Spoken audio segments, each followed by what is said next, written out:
I hope you had a good lunch.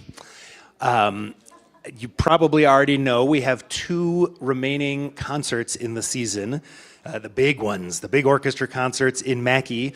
Tonight, tonight we have Totenfire, and I'm forgetting one piece now. What's between the corn gold? Oh, the Pritchard Trumpet Concerto. That's the one I was. The Pritchard Trumpet Concerto is a really neat piece. Deborah Pritchard is a British composer. She's a synesthete, so she sees colors and it translates to music for her. And this piece is based on 7 paintings by Huey O'Donoghue that were about the 7 halts of the Battle of the Somme, the 7 places that the British Army stopped during the Battle of the Somme. So she saw those paintings and immediately heard trumpet music. Dan Kelly, our principal trumpet player, is performing it, and he actually did a version of the piece at our house concert in October. It's sort of interesting to me. She wrote almost 2 separate pieces with the same name. The piano trumpet version is very different from the trumpet and orchestra version, so I'm really excited to hear that tonight. And then, of course, the Korngold Symphony, which is just amazing. And then tomorrow, before we get to Mahler 6, we have a Martinu piece written about a town in Czechoslovakia that Hitler wiped off the map after there was an assassination attempt on one of his generals from there. And as Ken said the other day, part of our theme is remembrance, and Ken said he wouldn't have known about the town of Lidice if it wasn't for Martinu's piece, and it has long outlived Hitler, so mission accomplished. But the other piece you will hear before Mahler 6 is William Grant Still's piece, Dismal Swamp. And I am so excited that we have Leah Claiborne here to both play and talk about it. So let me introduce to you Leah Claiborne.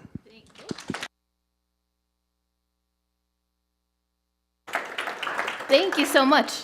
Can you all hear me okay? Oh, perfect. I have to tell you, I'm just so excited to be with you all today. This is my first time being part of the Mahler Festival, and everyone I speak to, they're like, oh, this is my 16th year, it's my 20th year. I'm just like, my goodness. Well, so thank you for this invitation. So I will be talking about William Grant Still, Dismal Swamp. Just to get a little bit of a survey, how many of you have already heard a piece by William Grant Still? I love it. This is why I love MahlerFest. Okay, but it's actually pretty divided. I would say like half and half, which is really fun. I love when I can maybe perhaps be one of the first people to introduce a new composer, or perhaps, and what my angle is here today, is to give you some of like the inside scoop, if you will, for what you'll hear tomorrow. So I want to share just a little bit about William Grant Still. First of all, you can Google William Grant Still and you will see he's the first of this, he's the first of that, he's the first of this. And this is the term here that we constantly see with William Grant Still, the Dean of African American Composers. Show of hands, do you think he liked that? Hello. So where am I coming from? My dissertation work was on piano music by Black composers. I always talk about when I started as a pianist, I started when I was 5 years old. I never touched a piece by a Black composer until I got to grad school. So 20 plus years, right? And that's really, it's a common story. It really is a common story for most of us studying music. But I wanted to figure out how can we make sure that that isn't always the case, or at least let teachers or educators or organizations be more aware of the music by Black composers who have contributed so greatly. And William Grant Still is the very first Black composer I ever touched my hands on a piece for, touched a piece by a Black composer. And when I started this research, Judith Still, who is the daughter of William Grant Still, she takes care of the entire foundation. So if you want any piece by William Grant Still, you have to get through Judith Still first. And I was speaking to her about, my dissertation work, and I asked her about this title here, Dean of African American Composers. I said, did he ever talk to you about that? Did he give you an inside scoop? And she said, he hated that. He absolutely hated it. And at the time I was like, well, Judith, why? Why did she said, he wanted to be a great composer. He wanted to be a great American composer. And that really changed my perspective of my continued research, but also how I started looking at this music as well. That a composer, no matter their identity, that yes, they might bring their identity to the table, right, to help expand the literature. And I think that we always have to look at the music first. And that's what I want to share with you all, that through William Grant Still, I actually expand my own understanding and perspective of what Black music or Black American music can sound like. So we're going to get to Dismal Swamp, I promise. But I want to share the very first piece that I performed publicly, because I was still a student then. The first piece I performed publicly by William Grant Still. And this is a solo piano piece called The Deserted Plantation. Is anyone familiar with this piece? I see one head, yes, and most saying no. The reason I love William Grant Still, there's a whole list, and we probably don't have all time for that, but most composers, as we know, they often go to the greatest instrument. I'm saying piano. They start with the greatest instrument to start sketching out their orchestration, right? And as pianists, we always have our teachers, they say, well, what would it sound like if a flute did that, or if a violin did it, or if a cello did that, right? Judith Still tells us that William Grant Still started with orchestra first. It was William Grant Still's wife who was the pianist. William Grant Still did not feel that he was a great pianist, or the piano was not his first place of going. Why is that important? Because more than ever, a pianist can look at the music and know that William Grant Still is thinking orchestrally. We also have examples, this piece specifically, where the composer himself composed for orchestra first, and then took that same piece and then wrote it for solo instrument. And that really helps to inform the soloist, right? Because I don't have to think like, oh, was he thinking of flutes or oboes here? I have an exact understanding from the composer what he was thinking. So for those of you who have not heard William Grant Still before, I want to invite you just to open your ears to the musical language. And this is the second movement of Deserted Plantation, I'm not going to play all of it, but just to start getting the sound in our ears.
I just want to stop it there. It's gorgeous, right? It's beautiful, beautiful writing. And what William Grant Still does, the reason I was drawn to this particular piece, remember I was talking about, he really changed my perspective of, do we identify that as being Black American music? Maybe that's, yes, no, yeah. To me, it evoked, what I would consider to be African Okay. sound. Okay. Yeah. Like if I heard, the klezmer music. Sure. In a symphony, I would Sure. think Jewish. Yes, I understand that. Anyone else? Thoughts? Yes. So I'm hearing a lot of open chords that end up sliding into each other. Yes. I associate with particularly like Yes, absolutely, absolutely. Does anyone say, nah, I don't think so? Because that's, to be honest, that's where I was. Yeah, there's no wrong answer. Yes, both. Only because I know who he is. Sure, but if we But didn't, if I heard it, yeah. otherwise, I mean, there's something there, especially in the beginning of the piece, Mm-hmm. that sort of made me think of jazz piano. Okay, But jazz is not only black, yeah, but other than that, yeah. I mean, this is not gospel. Hello, yes, right. Maybe two more. Yes, go ahead. If I heard that on the radio while I was driving, I would, who's it, I would say, have you seen Brazil? Okay, that was my first impressionistic, right? That was how, because remember, I've never played a piece by a black composer at this point. So what we do, all of us, we draw from what we know. And what I know, I had one of my first teachers was great, went to Paris Conservatory, so I understood the French impressionistic music very well. And the reason I love the French impressionistic music, which you might hear from here, is that it's about evoking something, right? And for this particular piece, Deserted Plantation, William Grant Still is offering us to join into a scene where he says, this is what a deserted plantation looked like, okay? So he invites us to do that, not necessarily through this right-hand melody with this left-hand accompaniment, but more so the atmosphere, right? And he uses harmonies to help evoke that, right? Someone said, well, it wasn't gospel. Someone said that, right? Right. It's such a good point because, again, expanding my own understanding through William Grant Still, I had this preconceived notion that black classical composers would insert jazz, would insert blues, would insert spirituals, which was very, very common during this time, or gospel music, right? William Grant Still very, very rarely does a direct quote of a spiritual in his solo piano or his orchestral music. That was very, very common during the time for other black composers. This particular piece, the very first one, it's one of the few pieces where he actually quotes, I want to walk with Jesus, which was a spiritual.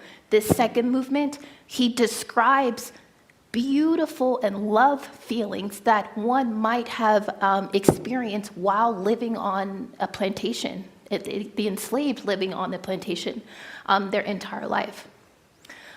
So I want to get into this concept here. Even when I was at lunch, and I promise you every single day someone said, well, what is this piece, Dismal Swamp? Is it a concerto? Is it a piano concerto for orchestra?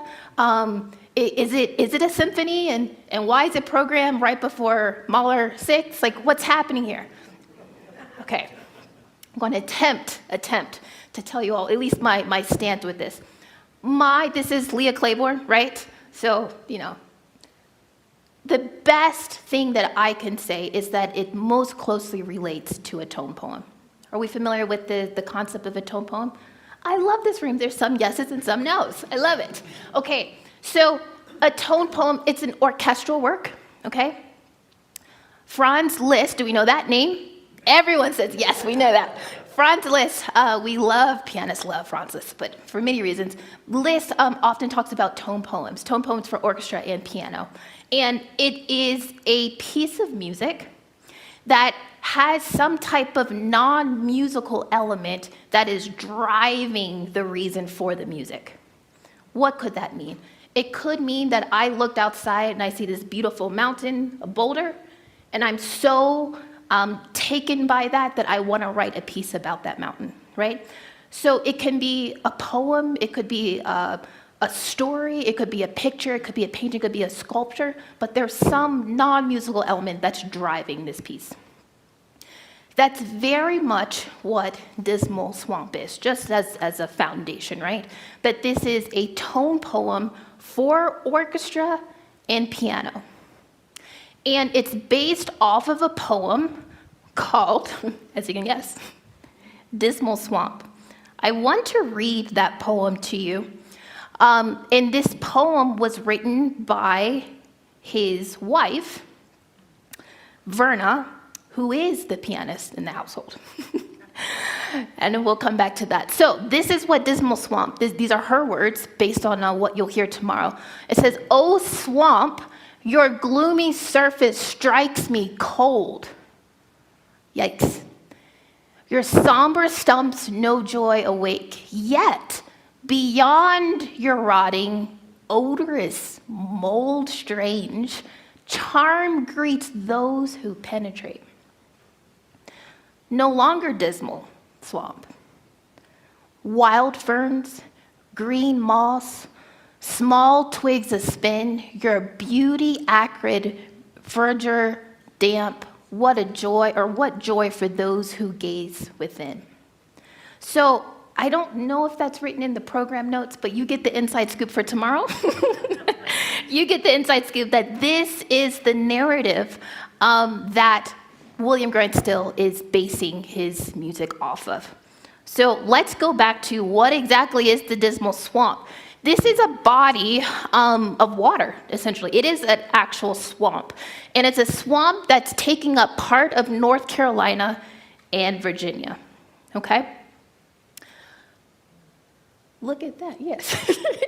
So the thing with the Dismal Swamp is that there's a lot of dualities that you're going to not only understand through the poem, but you'll also hear in the piano, in the orchestra, and together. So you guys get it, like I said, you get into the inside scoop. First of all, the first duality is the actual geographical region, right? It's a swamp. I think the first words of that poem were what? "Oh swamp, gloomy surface, strikes me cold, somber stumps, no joy." That pretty much paints the image right away, right? Not something that's welcoming. However, we also know that before the enslaved were brought here in America, the Cherokee tribe really inhabited this area greatly. And beyond the Cherokee, there were other Native Americans that were living in this area. So on the surface, one might say, when white settlers came, they actually wanted to think about destroying the swamp, to gut it out. There's nothing worth looking at here. But we also know this was a beautiful home to Native Americans.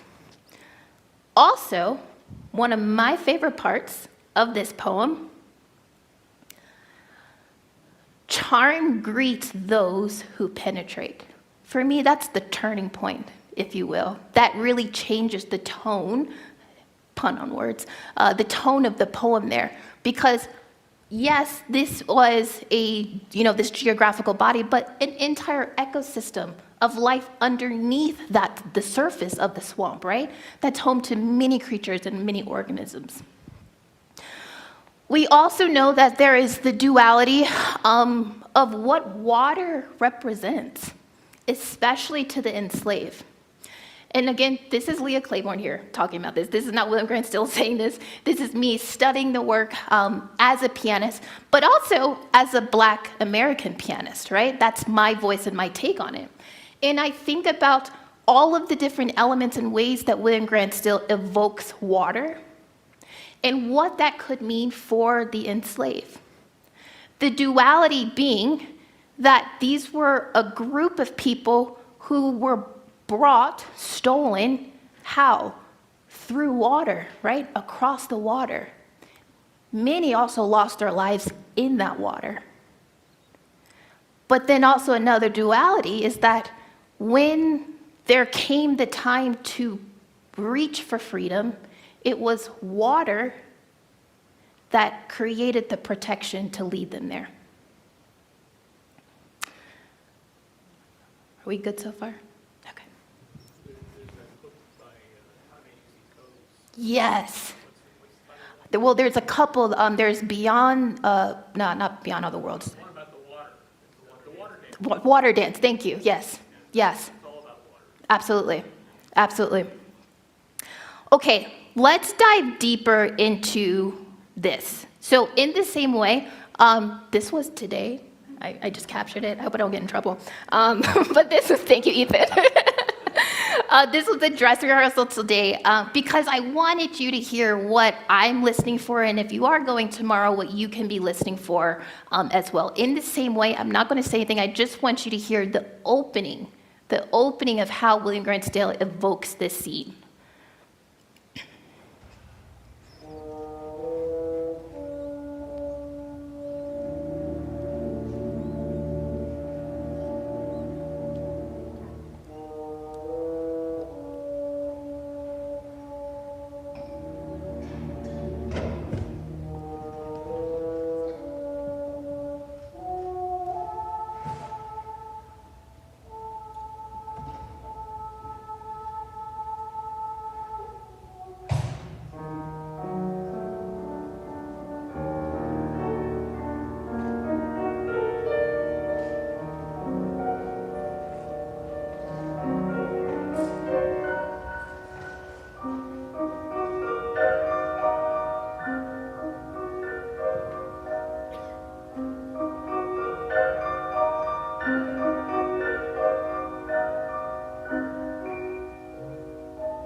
So I just want to stop there. So that's the opening lines of this piece. Please do not feel you need to turn your head back and forth, but I am a pianist at heart, so I'm going to sit at the piano and talk through a couple of things, but you can still say, look this way. That's all I'm saying, okay?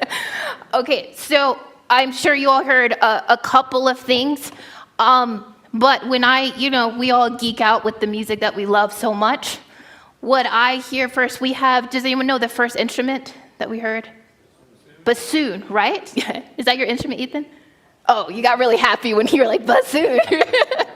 Okay, so the bassoon, what keeps happening, we have this figure, right? These are the first notes of the bassoon, right? And we also have, it's this rise to the D in this persistent D that happens 3 times. The bassoon does this 3 times. I always do it 3 times, and it constantly comes back. The number 3, very significant spiritually. So even though William Grant Still might not be quoting a spiritual, there's definitely a spiritual element to this music. Again, this is Leah Claiborne saying it. It's not William Grant Still, but my take on it. So when the bassoon does that, one might see on the surface, okay, these are weird harmonies that are happening, and it's provoking something. But perhaps deeper within, William Grant Still is telling us the journey that's about to happen. We have these repeated Ds.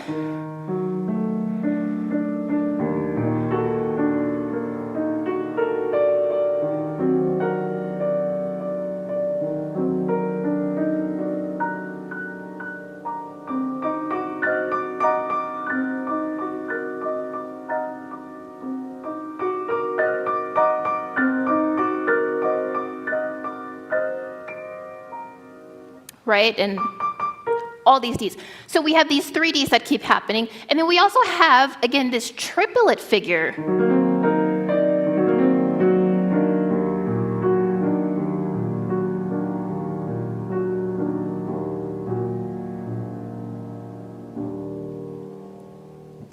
And what ends up happening? Well, does anyone have thoughts on that? What does it evoke for you, actually, before I give it away? Yes.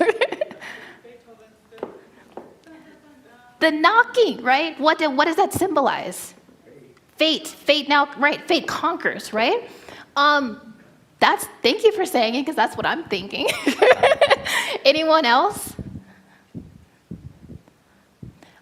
And just like Beethoven, and I also want to preface, I'm never, when I speak about Black composers, which is often, I'm never saying this Black composer is borrowing here, or what I'm saying is that what we're doing, we're helping to understand possibilities of how to interpret this piece.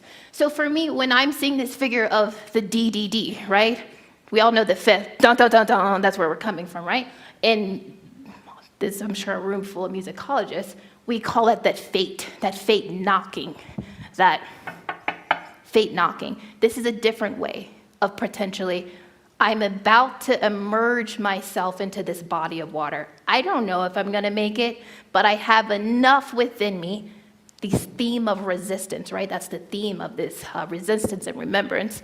I have enough within me and the courage to at least step in the water, which is gonna mask my scent from the oppressor, and go on this journey no matter what my fate is. Ooh, I talk too much. Okay, I'm wrapping it up. Okay, I promise. Okay, the next part, let me see here. Okay. No, okay. What I want to show, I'll go back to it in a second, is what happened throughout the journey. You have to go tomorrow to figure it out, but I want to show you at the end what happens or what William Grant still does. Prior to that, we have a lot of back and forth between piano and orchestra. Listening to these harmonies, you will absolutely hear the DDD, always masked or always surrounded by these crunchy, more dissonant harmonies, right? There is only one moment in the piece where both piano and orchestra are playing the same thing at the exact same time. Prior to that, it's very piano plays, orchestra plays piano. It's very nice, actually, in that type of way. But in this moment, this is when orchestra and piano come together. It's the most dissonant aspect. It's the loudest aspect. It is the climax of it. I want to play it. And then you'll hear what happens, what he does with that DDD theme that we heard at the beginning.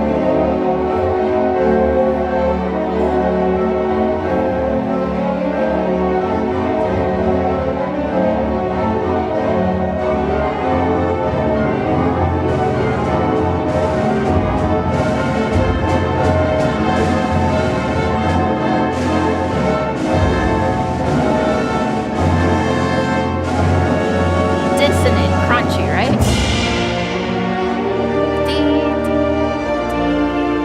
Now, first time we have a melody ever in the piece here.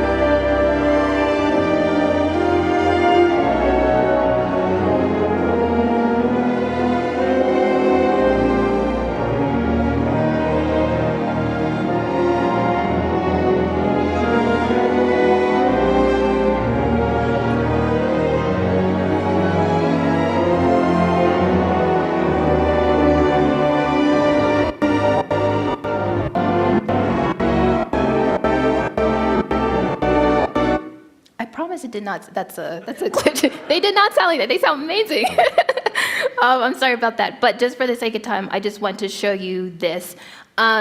We had the persistent D, D, D, D. We had the triplet figure, still not understanding like what's going to come of that. But this is what the orchestra and piano are both doing at the same time.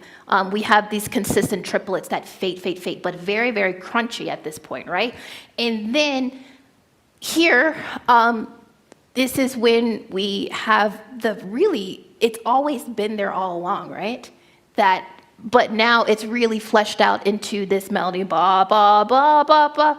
I tell everyone I'm not a vocalist, and you can tell very quickly, but ba, ba, ba, ba, ba, ba, right? The first time we took all that, just these parts that didn't quite make sense, that we thought was just atmospheric on the surface level, and now he just reveals to us this glorious, really, really glorious melody.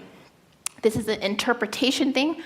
Most of it is what I'm saying, but what is the piece, right? Is it a concerto? Nah. Is it a tone poem? Yeah, I think so. But also, what's the dialogue and perhaps even balance between piano and orchestra? That's something that this is the first time I get to play this piece, so I've been exploring that. And this is again, personal belief, when we reach this point, you can tell William Grant still did not choose to make my left hand in octaves or something, right? Also, my hands are actually pretty close together in the middle of the piano, as opposed to being a little bit more spread out, where I would be on the extremities of the piano, which potentially could project a little bit more. I'm going to say he knew what he was doing, okay? In being at both of these points, we are equal. The only point in time when orchestra and piano come together, it's not about me being the forefront in the solo, as a soloist, right? It's also not just about the orchestra finally taking over, right? We are equally matched. No one is above the other person. And what I like to think about this in the theme of resistance and unity, but I heard this quote, and I'm sorry, maybe one of you can help me. I heard it earlier this week. I think it was Ken who said, "Where resistance happens, there is hope." And I love that because there's no way that you can listen to this beautiful melody, and I didn't play the ending because, again, you have to come tomorrow to hear what that sounds like, but there is such great hope when you listen to this piece. And I just think that is the most beautiful element, that on the surface, right, you can think one thing, and you wouldn't be wrong in your perception of it. But when you decide to immerse yourself and to think deeper, and if you're going to do this with other people and try to challenge your oppressor or challenge whatever is feeling heavy on you, that in that pursuit, no matter what that fate would be, that there is and could be great hope, perhaps miraculous hope that can come of it. So that's my take on Dismal Swamp by William Grant Still. It's just really, again, just such an honor to share this piece with you tomorrow. But I think I ran out of time, but I just want to leave maybe a couple questions for comments or questions for anyone. But thanks so much. Yes? It's a great question. I'm so bad. 1936. It was written 1935, and then first performed 1936. Okay. I mean, it's Yeah. funny because, like, of course, ones who are listening have it's always color. Yeah. But you're hearing it, sometimes the thick, crunchy harmonies made me think of Duke Ellington's music. Sure. When Strayhorn became his composing partner, because Strayhorn loved impressionistic harmony. Yeah. And that thickness makes me think of that, but of course, this precedes It's before. that phase. Yeah. Of Ellington's art. Exactly. Maybe the influence is flowing in the other direction. Absolutely. And that's what I love. That's what I love about music, right? The sharing of thoughts and ideas. Yes. Anyone else? Yes. The first performance was a year later. Was his wife the soloist? You know, I don't know that, Maru. I need to know that. That would be amazing. I need to. Yeah, so the question, Maru was asking, in the first premiere in 1936, was his wife the pianist of that? That I don't know. That would be a beautiful story, though. I want that to be true, but I'm going to look it up. I'm definitely going to look that up. Yeah. Yes. So, did he have the Underground Railroad in mind when he was composing this? You know, we don't have William Grant Still writing about this piece so much. The Underground Railroad definitely is taking place through the Dismal Swamp. So, yes, the answer is absolutely yes. Because this was such a large body of water that the enslaved would have to travel through. Yeah. And I think hopefully, based on this presentation, we know that it's not just the thick atmosphere, that there's a lot more happening underneath. The piano is the pilgrim and the orchestra is the swamp. Oh, that could be a take. I like to think of it, if I may, that the piano creates a more intimate of the personal journey, and the orchestra is more of the grand swamp, if you will. And I'm like this, I'm the human behind it that's making the journey. Yes. Not so much about this piece, but about African American classical music in general. Sure. I was looking it up when you said that Still was the first African American composer to have a symphony premiered by a major orchestra. I noticed he only preceded Florence Price by a couple of years. I know it. And I have listened to a lot of Price's music, and I love it. Her first symphony Sure. is terrific. The piano concerto was performed live here a couple of years ago. It's Nice. a terrific piece. Obviously, they were contemporaries. Did they know of each other? Did they know of each other's music? Yes, They did. they definitely did.